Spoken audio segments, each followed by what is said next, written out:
Hey YouTubers, it's Justin here, coming to you from the Big Blue Nation once again, and today I want to talk with you about Schefflera arboricola, or the Dwarf Umbrella Tree. This plant is one of the easiest house plants to take care of. It doesn't really take a whole lot in the terms of light, water, or any kind of fertilizer. It is actually the easiest plant that I've had. I've had this one for almost 2 months now. I've had just a little bit of leaf droppage, which is kind of normal. But other than that, luckily, knock on wood, I haven't really had any problem with pests either. But I'm going to go ahead and show you how to repot the plant. The easiest way to do this is to take the root ball and kind of grab it and squeeze it a little bit to kind of manipulate the roots. You want to loosen them up. That way the plant will just slide out of the pot that it's already in.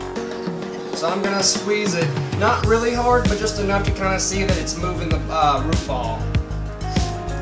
You'll see the plant start to loosen up, and you can kind of dip the pot over and then shake out any kind of loose dirt you have in the bottom here. Now, Schefflera arboricola, or the Dwarf Umbrella Tree, they have a pretty good root system. It's nothing too extensive, but you can tell that they're not really weak or feeble. So what I'm doing now is just kind of loosening the root ball with my hands here. I'm being gently and making sure that I'm not trying to rip anything. I just want to kind of get the dirt out in between it. And you can actually kind of tell it doesn't have a normal consistency like you would with soil. It's mostly sphagnum peat moss. These plants in nature, they kind of start out as epiphytes. They'll grow around other branches up in a tree and get established there. They are native to Taiwan and I think southern areas in China as well, but I know Taiwan for sure. So they do come from a semi kind of tropical region. They do like a lot of humidity. I miss mine at least once a day in the summer and fall and spring months. Other than that, they do like a bit of water. They're not extremely thirsty, just kind of moderate when it comes to other plants. And as I do this, I'm going to look for any kind of damaged parts of the roots, anything that doesn't look the persistent color that I've seen now, or anything that might even kind of smell kind of funny or look damaged, needs to be removed before you put it in its new pot. Once you get down to around here, you kind of want to hold the plant and secure it. You might lose a little bit of leaves, but that's common. Now this plant was in a 6-inch pot, so I went ahead and got, I think it was a 6.5-inch pot, because the root ball, as you can tell, is not really that big. So in another 6.5-inch pot, it's going to have a little bit of room to actually grow. But normally with a plant with a lot of roots, and it grows relatively fast, you want to get at least 1 or 2 inches bigger than the pot that it came in. So I'm going to prop that up right there. There we go. And I'm going to go ahead and get the pot that I got. I got another terracotta pot. I do like these ones a lot. They do hold a lot of water for the plant, and they're relatively cheap. Now, once you get the pot, you want to make sure you wash it out with warm, soapy water. I bought this pot at Myers, and it was on the inside, but they still do get relatively dirty. And I got my regular sphagnum peat moss, and that's by Miracle-Gro.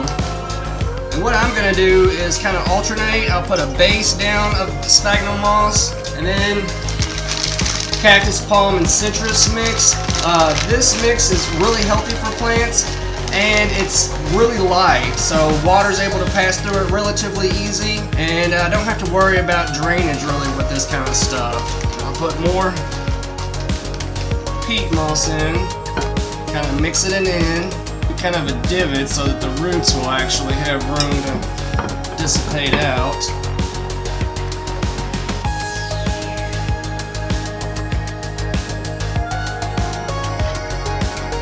It's actually easier to do this on the Lazy Susan.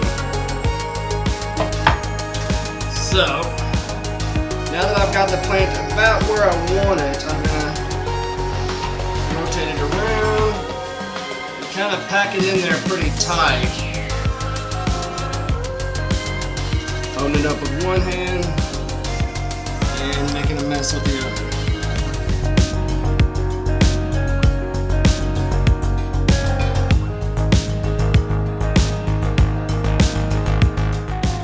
Now, as you start putting the soil down in there, you want to kind of pack it in a little bit. This rids any air bubbles that might be down in there, which will be kind of harmful to the roots. You want to pack it in and make sure there's not a whole lot in the way of air bubbles down in there. Alright, now I've got all the sphagnum down in there that I want. So now I'm just going to set this over to the side and clean it up a little bit.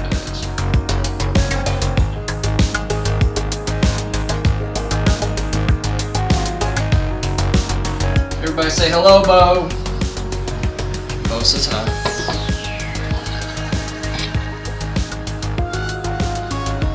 Alright, now I went with a brown terracotta pot because if you have any kind of plants with a lot of foliage, green foliage in particular, green and brown is always kind of a safe bet to go together. I think it looks pretty nice. Now, a little bit in terms of care with this plant. This is not one of the plants that you would want to use in an office somewhere that doesn't have any natural light. These trees actually do not do well under fluorescence. If you had it in a window, or excuse me, if you had it in an office, you would have to have it near a window. They do like a lot of bright light, a little bit of filtered, kind of indirect light, but a lot of bright light in general. You got to remember they are kind of from the tropics, so they do like a lot in terms of light. With water and any kind of moisture, they're about moderate. I water it about once a week in the summertime. Around fall, I'll slow it down to maybe once every 2 weeks, just depending on how the soil is. Sphagnum peat moss will kind of hold a bit of moisture for a while. And terracotta is pretty porous, so it can lose water out of the sides.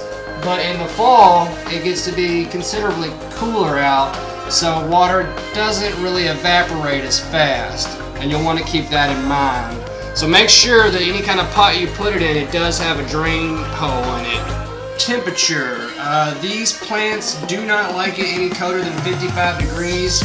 So if you do set it outside, make sure that it's not going to be any cooler than 55 degrees. And 55 degrees is kind of pushing it. Some people say it doesn't like to get any cooler than 60 degrees. And actually, they don't like to get rather hot either. About 80 degrees. If you're in an area that you know it's going to be a lot hotter than that, you might want to take it in or at least give it protection from the midday sun. Pests. I've only seen spider mites with a plant like this, and I've also only seen scale if it doesn't have a lot of nutritional additives in its soil. So scale you can kind of fight off.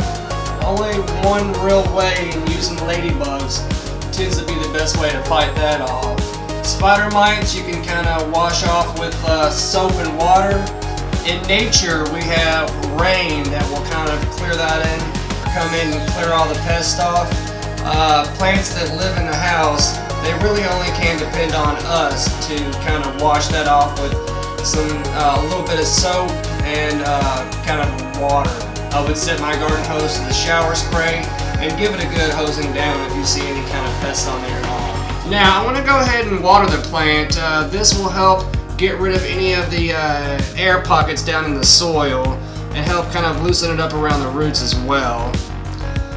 Any kind of big air pockets down in the soil can kind of hurt the plant. It'll tend to make the leaves start to drop off as well, so you do want to give it a nice amount of water to help it get established in its new home. And now you want to be kind of careful too. Plants don't like hot water and they don't like cold water either. There's this rumor out there that a lot of plants you can water them with one ice cube, especially orchids. These plants tend to be from areas around the equator and they don't have ice in their natural environment. This plant is kind of a subtropical region, so it doesn't have a whole lot of ice in its environment. So I don't usually use an ice cube to water my plant. Now, a little side note about the Dwarf Umbrella Tree. Any Schefflera plants tend to have a pretty decent concentration of a chemical known as calcium oxalate, and that can be a mild irritation to humans, and it can be a little toxic to cats and dogs. So make sure if you do handle the plant, you can wear gloves. If not, wash your hands after touching it, because if you touch your eyes, it might irritate them a little bit. But other than that, I wouldn't keep the plant if I had any kids. I've got 2 cats and a dog, and I haven't had any problems with it yet. Anytime I've seen any leaves on the ground, I've just picked them up and thrown them away. And knock on wood, I haven't had any trouble yet. It's nothing that would kill anybody, but just to be on the safer side, I would be careful of that. The Dwarf Umbrella Tree gets its name from the leaves, and they kind of resemble an umbrella. Each leaf is palmately compound, and they have anywhere from 7 to 9 leaflets on them, and the leaflets range from about 6 to 10 inches long. Now, the plant is native to Taiwan and southern China, and in the wild they get anywhere from 10 to 25 feet, but in captivity they don't get any taller, from about 10 feet. I think I've seen one that's maybe gotten to be about 12 feet, but that's a pretty long stretch for the dwarf version there. Well guys, that about sums up what I have to say about Schefflera arboricola, or the Dwarf Umbrella Tree. Leave a comment below and let me know if you've had any success or failures with this plant. And be sure to hit the like button. Also, don't forget to subscribe, that way you'll know anytime that I've uploaded a video. Alright guys, have a good one. Later YouTube.